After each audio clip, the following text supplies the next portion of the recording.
Adam and Eve's exile from the Garden of Eden, part 3 of 9, on Between Master and Disciples, given in English on February 11th, 2021.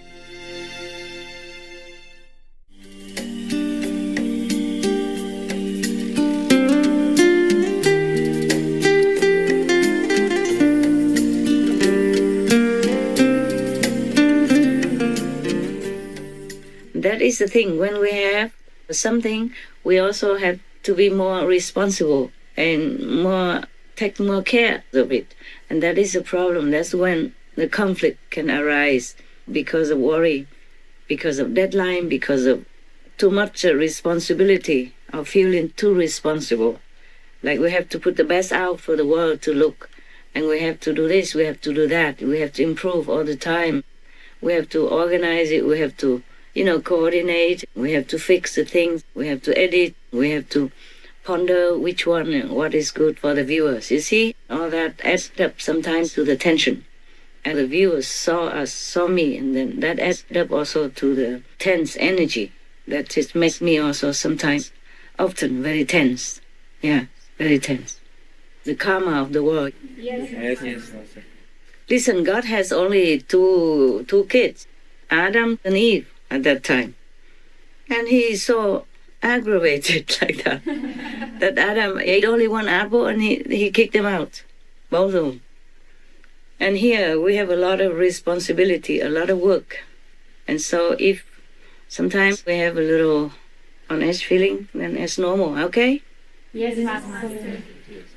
No wonder God was very tolerant to humans, because he said to the angel, it's so easy for you to be dedicated and working smoothly because you're made of fire. I think maybe fire could also mean light, huh? Oh. And humans are made of earth, of soil. Therefore, it's heavier. It's a more inert material. Yes. And the other material is, you can see, okay, even if it's fire, it's very light. Nothing you can catch. And you better not catch the fire. Anyway. And now you have it, now you don't.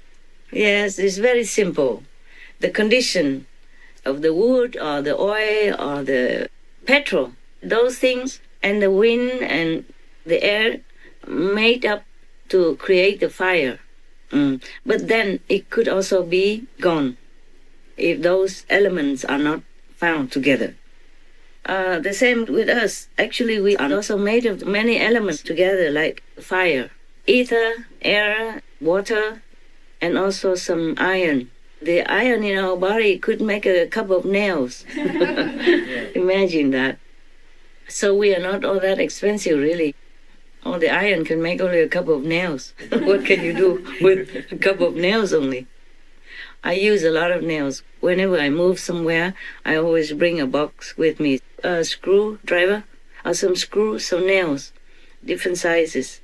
And then I will nail them wherever I can to hang my clothes or to hang the stuff that I don't have space for, or I don't want it on the ground.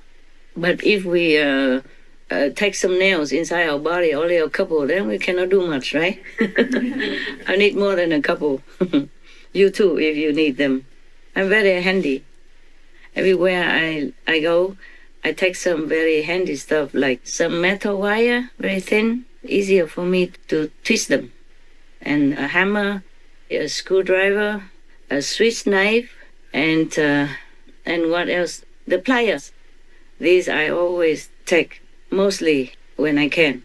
If I'm too in a hurry, then I cannot, of course, but then I would ask to buy, or I buy it myself. These things are very handy. Yes, you can do many things with them. You can also stretch them outside to hang your clothes, like that. If the wire, you don't make it too straight, you make it loose, yeah, and then you can put your clothes and then twist a little bit, and then your clothes will hold on it. When you don't have other things like the coat hanger or any, clothes or pegs, Yes. Then you can use the metal wire to twist your clothes, a corner of your clothes, and it holds. I can do many things.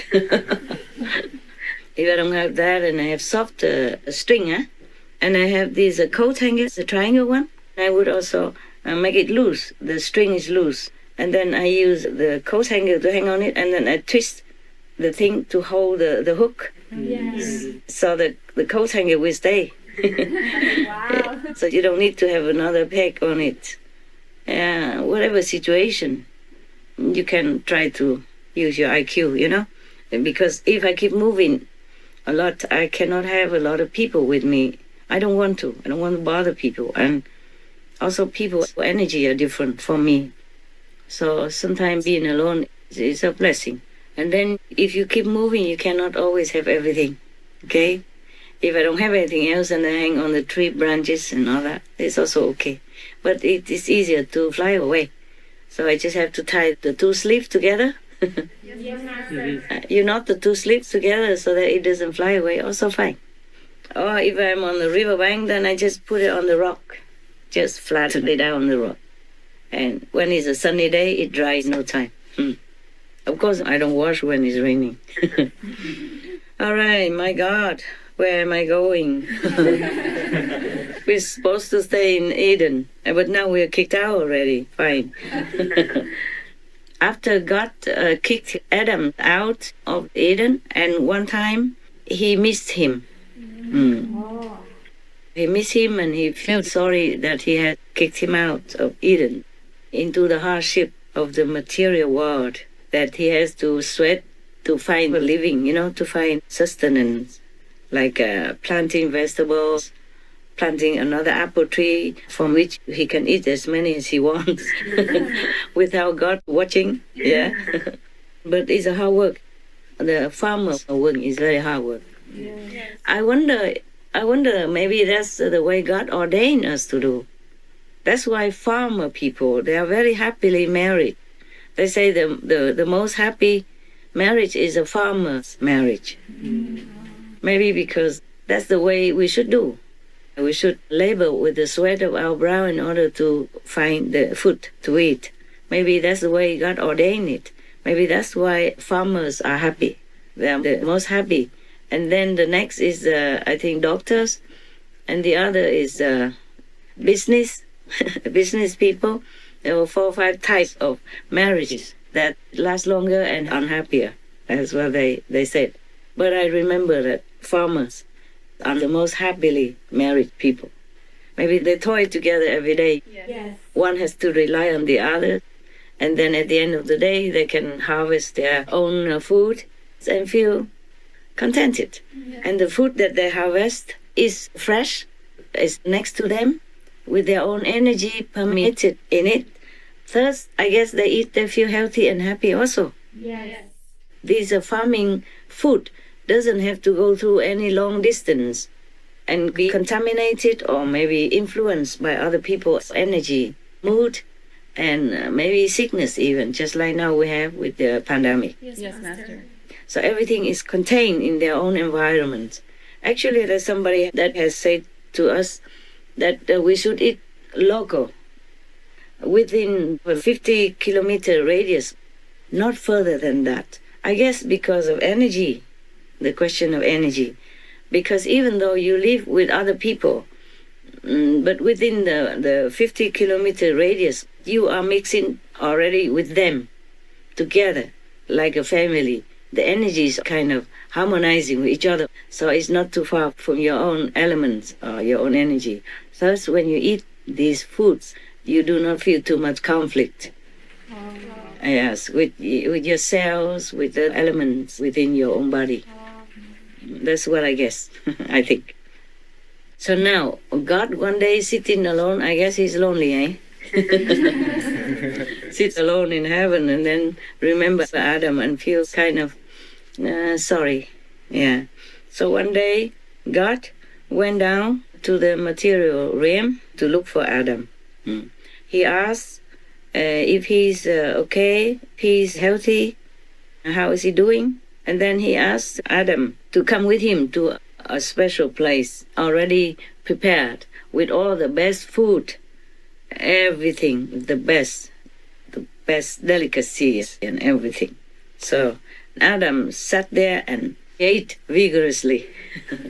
After Adam ate and drank to his heart's content, God asked him, "Hey, Adam, now do you wish to go around the whole material world so that you can have a glimpse of everything or not?" Adam said to him, "No, I don't want to go anywhere." Typical man. Yeah. When he's comfortable, he has his food, he has his drink, why would he go anywhere? Huh? I agree also. I am also like that. But unfortunately, I had to keep moving, but I am lazy to move. I don't feel like it. Even when I was younger, I went around because in Europe, like in France, in the month of August, it is the law that you cannot work that month, that your employer has to let you go on holiday that month. Mostly Paris is empty in August. Yeah, no matter what. I even went to some other country, Italy, where I never go anywhere. I just went because I had to go. I mean, they pay for you 1 month free. You can go on holiday. So I just went. Why not? That's all. So he said he didn't want to go anywhere. But God insisted. He said, anything you want from here, you can take it with you. Anything that your heart desires, but you have to go. I guess God understood. He's a psychological expert. So he worried that maybe Adam did not want to go because, he has food, has drink, has beautiful scenery, and so why should he go anywhere? So God knows that. So he said, anything you want to take, please take it with you, but you must go. Oh my God. I thought God was just asking, but now he forced him to go.